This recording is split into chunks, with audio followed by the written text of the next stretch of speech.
World of YouTube, Tearful Sight here. Cheers to another glorious day that I woke up out of bed and made it. Caught a couple of Unsolved Worcester episodes last Thursday and this Tuesday, and I am very disappointed in these two cases. But it is extremely all because of the fact that, there's not enough information in this case. And it's very disturbing, that these cases will probably never be solved. It's extremely, like I was just saying, insane and intense to even, how these murders in Worcester, and this is from Unsolved Worcester again. I mean, to see how much these cases, and not just these two, but any type of case that doesn't have enough evidence, let alone enough info to go on, to bring this case alive. And this guy here, I'm doing two cases into one because there's just not enough to talk about. And these two people literally, were only found, one near a housing complex. And this guy, not too far, I'm going to say not even a quarter of a mile away from the other case I covered on Unsolved Worcester about the guy in the bar. He owned the bar and the cafe right where along Route 146. This is another guy that got tore up on 146. And the only reason why I say 146 is because the apartment building and the bar that existed at the time literally is right where 146 westbound going. Oh no, is it east, west? All leading into the center of Worcester and 290. Right, there used to be houses and bars and businesses on that side of the road. It's hard to believe, but there was. Now I gotta go back and catch this guy's name. I forgot it already, but this guy and a woman named Helen. I just had to watch the thing again on hers to get her name. She's got a name. I think she's got a Polish name. I can't even pronounce her last name, but two different cases, but still both bodies were found on the side of the road. This guy, now this is another man, not being an owner of a bar, but was a very respectful customer in a bar. And I want to say maybe this place still exists, but this is the bar. This happened in the mid-90s, I guess, too. But it's insane to even think that at this time throughout the 90s, that there was, seriously a friggin' serial killer. But I don't know. I think this guy might have just maybe ticked somebody off in the bar that did not like him. I mean, you come across them kind of people all the time. I spent many, many years, running to the bar with my alcohol problem. And I, too, have gotten into confrontations, of course. Never got into a full-fledged fight. But damn it, because I stood my ground. But I did get in confrontations, but you can say the other party just walked away. That's right. Just walk away. But all in all, I mean, I can honestly say, and to be serious, I'm surprised I'm not dead. From going in the bars at some times. And man, I used to let it out and just literally from people telling me from blackout stories. Like, you're fucking crazy, you're just crazy, and you do this, and you do that, and you said this, and you did that. It's like, oh, Jesus. I mean, other than that, I mean, I always put on a showmanship in a bar, too. I mean, I guess I got that from my father's father and my grandfather, and my father telling me, or my grandmother telling me stories of him going to the bar, eating razor blades, and, you know, friggin' chomping down on them to come home with his mouth cut and bleeding, you know, pass out drunk, and then wake up, head right on down back to the bar. It's like, sleep it off for a while. I mean, I didn't get to that point, but damn. He was an entertainer, and I guess I was one of them drunk entertainers. I mean, my thing, and I used to, oh boy, get a lot of drinks, folks. But there was a time and point where I started, you know, trying to avoid the darkness in my mind and throw some pepper down on that damn bar and sniff it like a lion of, you know, white stuff. But I'd be doing pepper. Got a lot of drinks, free drinks at that time, but I don't give a shit. I had an alcohol fuel flame. So yeah, the crazy things that occurred in the friggin' barroom, man. But still, honestly, I'm surprised I'm not dead. And I'm grateful and always thinking I'm glad I never killed nobody either. Because there was sometimes I've done some crazy things and I could have, you know, been that person that could have took another life. And that's the most gratefulest thing I can ever say of 17 years of drinking heavily, gallons of rum. Oh boy, I'm glad I never killed nobody. At least all I got to say is, hey, I got the stories, the fun stories to tell, and I should just leave it at that. But anyways, getting back to the point of the matter, I mean, to say, you know, getting this guy out there, he was an, you know, obviously, as you can see the dart there, he was a dart player. He did supposedly have some kind of conflicts with someone, but I think he had an argument maybe or something in the bar. But, you know, like I said, I'm very disappointed in these cases. Because for one, right, I don't think they said anything in this about interviewing not just witnesses, but anything beyond that. I think he got shot, no, it was shot at, maybe even stabbed. But once again, here's a guy completely on the street. And yeah, I think he just had left the bar to go home. He lived throughout that area on that Millbury Road.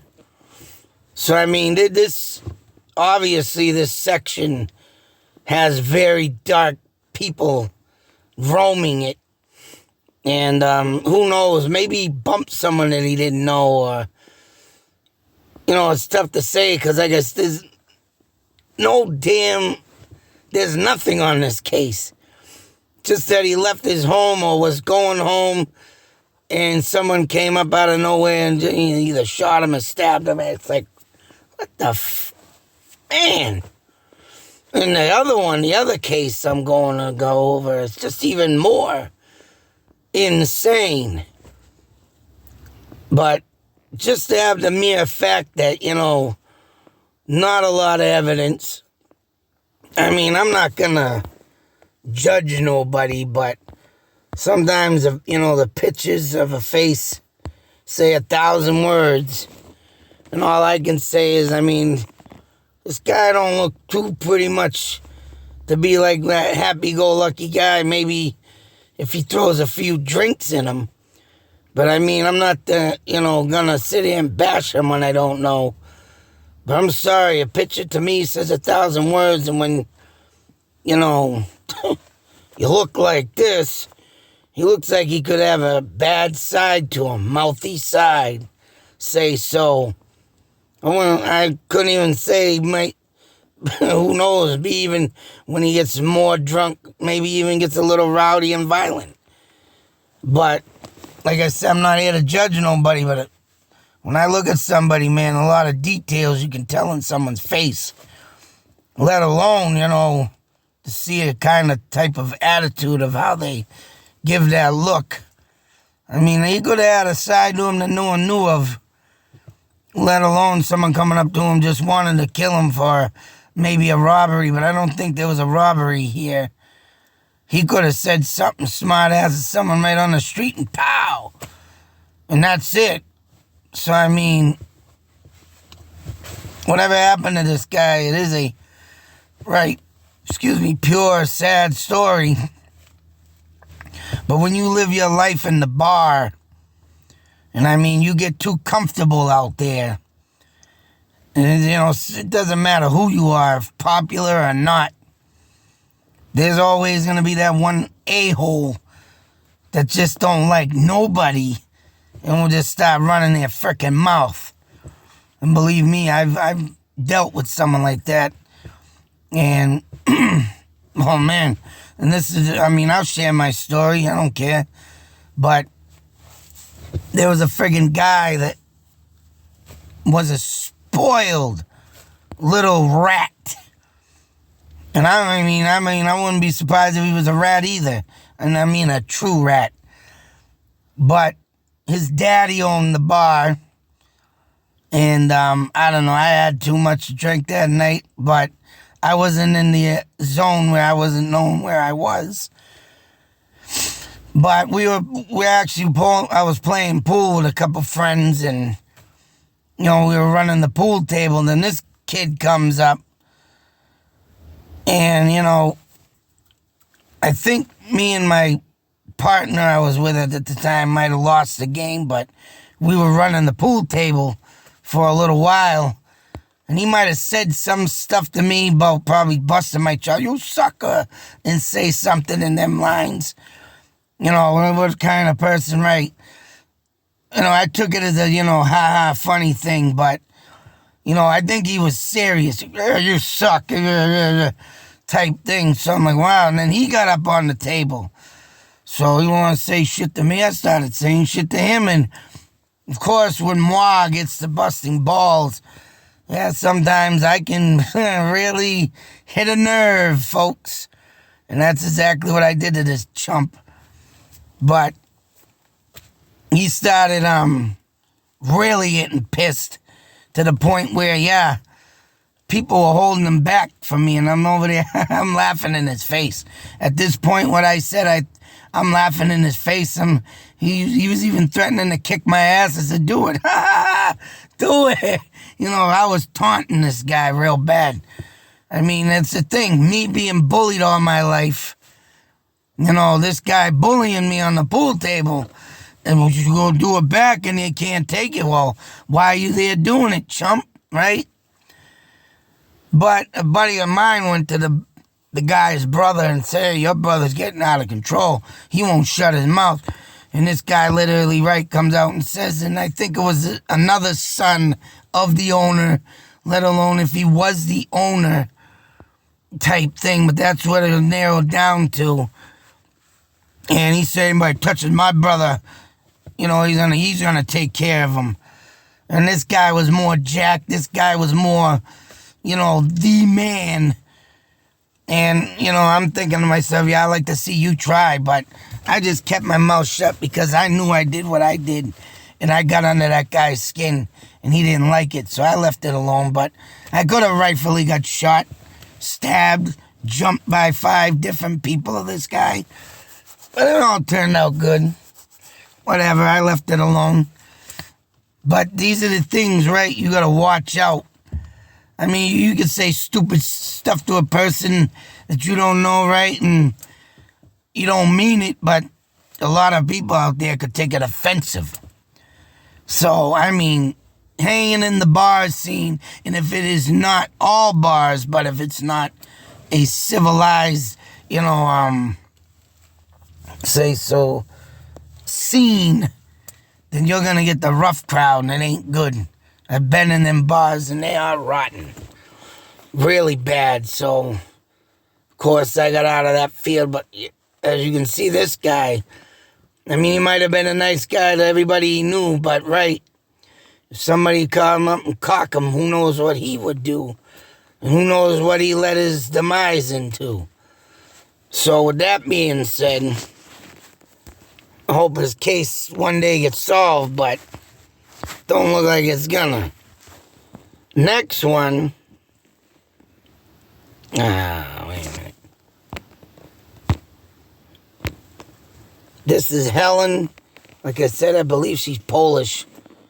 I can't pronounce that Wolowski or something in that term, but this woman, well, this is another whole situation, but throughout the 90s, you know, talking about that serial killer in the other episodes of the show, prostituting. I don't know why women do this, but even that thing they call escorts. Don't get me wrong. Yeah, these women are getting paid good money. But I think it's very degrading to a woman. They're degrading themselves. And there's got to be something more that they can do. But if they don't and they fall in the field, well, they fall in the field. And, you know, and they got that drug habit. But, you know what? You got to build up that willpower to stop. So you can live a normal life. This prostituting, man, I don't know.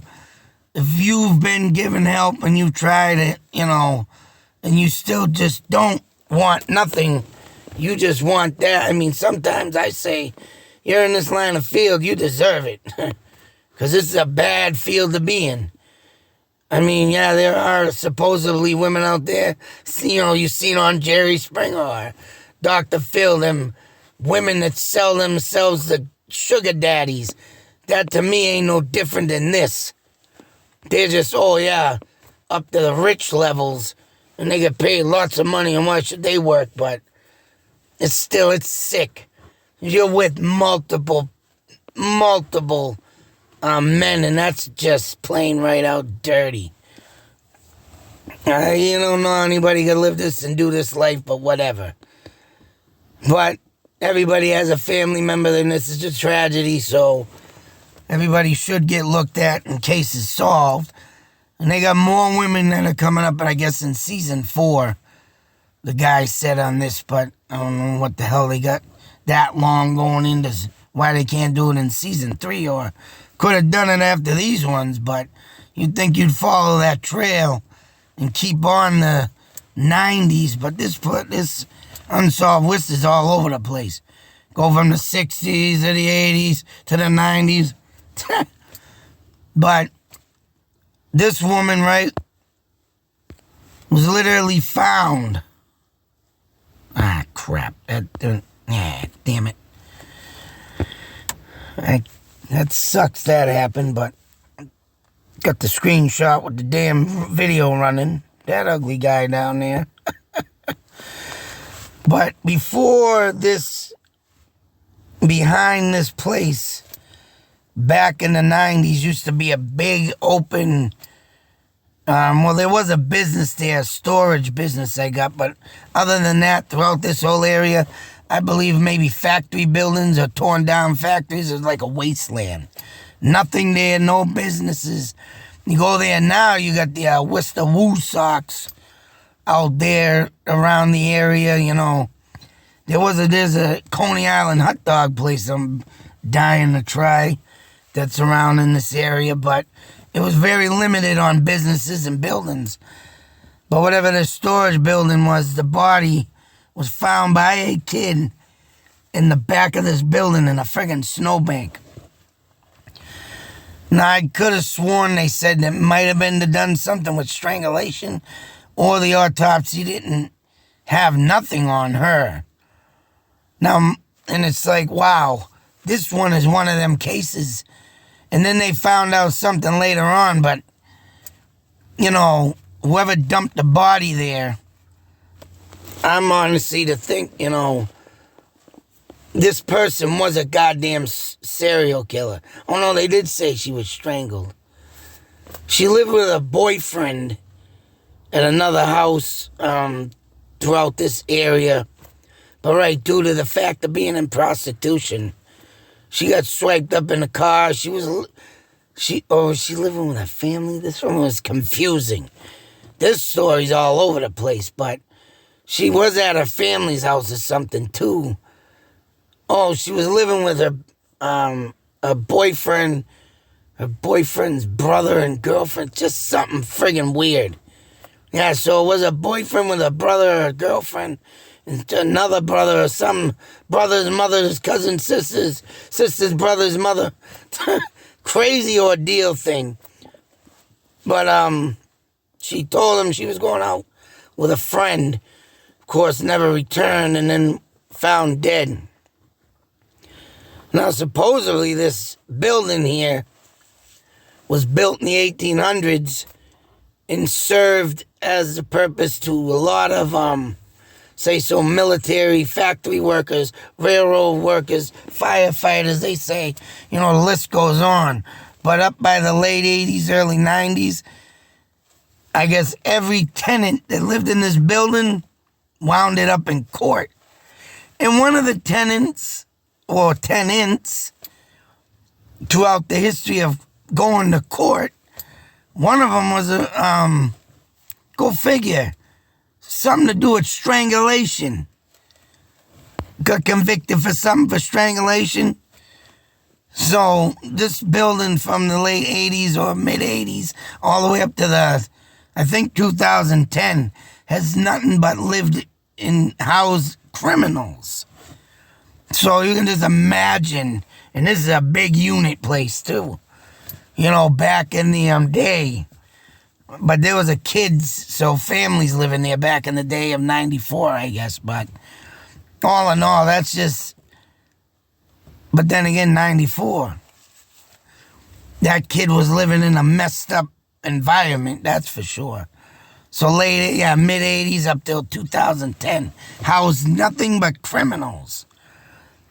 This guy, I think, even said it was the whole building. So every time a tenant moved out or came in, they had a bad pass. So that not only means that they had a bad landlord, slumlord, running this joint. But all in all, the kid was looking out a railing in the back of the place, seen the body because the snow was obviously melting. And there's nothing else on this. I mean, an autopsy revealed something, I believe, in 2010 too, but still, no motive. I mean, no suspects, no nothing, because, whoever did this, especially being in the wastelands back in the day, just like the last video I did on Unsolved Worcester, the woman was thrown in that area where the Worcester socks are right now. Like I said, that old place was abandoned. So there was a road in there that, obviously no one, were factories at the time, probably all down, not torn down, but, standing, probably squatters living in them. Right. They, it just, you ain't gonna find nobody. And how anybody didn't see this body get thrown there. I mean, if there's, people in this building that are criminals of drug activity, all this, you'd think someone would be out through the night. That type of housing, damn well someone's up all friggin' night. Doesn't matter who, what, where, when, and how. But nobody saw nothing. I don't even know if any witnesses were even talked to in this building at the time, and if they were, it was short-lived and just, all right, we got nothing. And I'm sure for a fact that prostitutes, and, honestly, I could say in police cases, they don't really care much about them. It's like I say, you want to get up in that line of work, man, you kind of get what you deserve, because you're putting yourself out where people, who knows what men are out there, serial killer, whatever, rapist, or serial rapist killer, you're just putting yourself in danger. And it's, it's sad to say, but it's also sick. And people, I recommend women, get out of this profession because it's not good. Then you can get diseases. One woman in the 90s died of AIDS. Had AIDS, but hey, if you can go beyond living with all that crooked stuff, oh man, it's I don't even want to know what lies beneath that woman, say so, because that's just a lot of sick, dirty stuff. And it's you're taking a risk walking the streets. So hopefully these cases get resolved, but it's likely they won't, because there was more commercial in this say so and telling you who to call and talking about other things in this than just the case itself. And them are the cases that are just, oh man, unbelievably, it's just wrong. But what can you do? Sometimes there is too much lack of evidence. No evidence. So with that being said, and of course everybody wants to check it out, Unsolved Murders Season 2, Episode 9.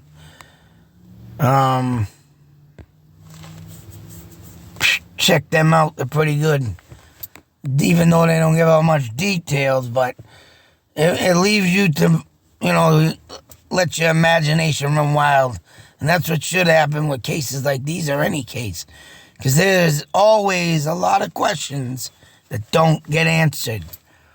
So with that being said, be safe, take care, and always beware. Can't say it enough. Because you'll never know if you'll ever be found lying in a snowbank. Lying on the side of the street. Just thrown there. Poof. Unbelievable. Ow. Oop, technical difficulty, folks. This is technical difficulties. Please stand by. I think there'll be something.